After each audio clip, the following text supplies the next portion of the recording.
আসসালামু আলাইকুম everyone, welcome to my new video.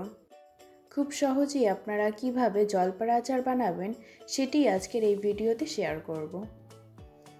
তো প্রথমেই আমি এখানে জলপাইগুলোকে খুব ভালোভাবে ধুয়ে নিলাম।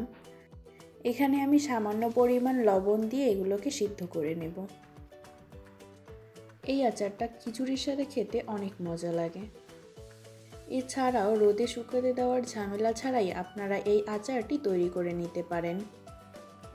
আমার জলপাইগুলো সিদ্ধ করা হয়ে গেছে। এরপর এগুলোকে হাতের সাহায্যে চটকে নিলাম।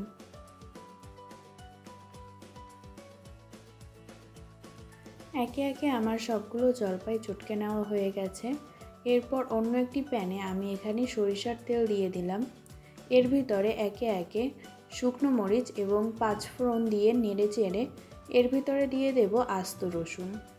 আপনারা চাইলে এখানে রসুনগুলোকে একটু থেতো করেও দিতে পারেন।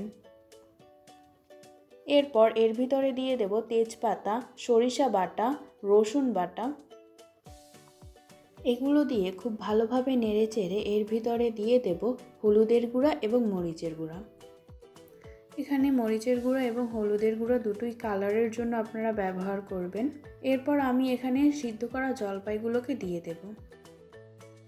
এরপর এর ভিতরে দিয়ে দেব স্বাদমতো লবণ।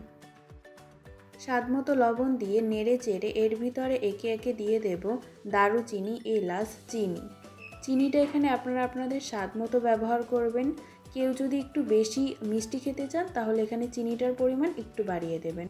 তারপর একে একে এর ভিতরে দিয়ে দেব পাঁচফোড়নের গুঁড়া এবং শুকনা মরিচের গুঁড়া। এগুলো দিয়ে ভালোভাবে নেড়ে চেড়ে এর ভিতরে দিয়ে দেব সিরকা। সিরকা দেওয়ার ফলে আচারটি দীর্ঘদিন ভালো থাকবে। এই তো রেডি আমাদের অসাধারণ স্বাদের আচার। আজ এ পর্যন্তই, দেখা হচ্ছে অন্য কোনো ভিডিওতে। আল্লাহ হাফেজ।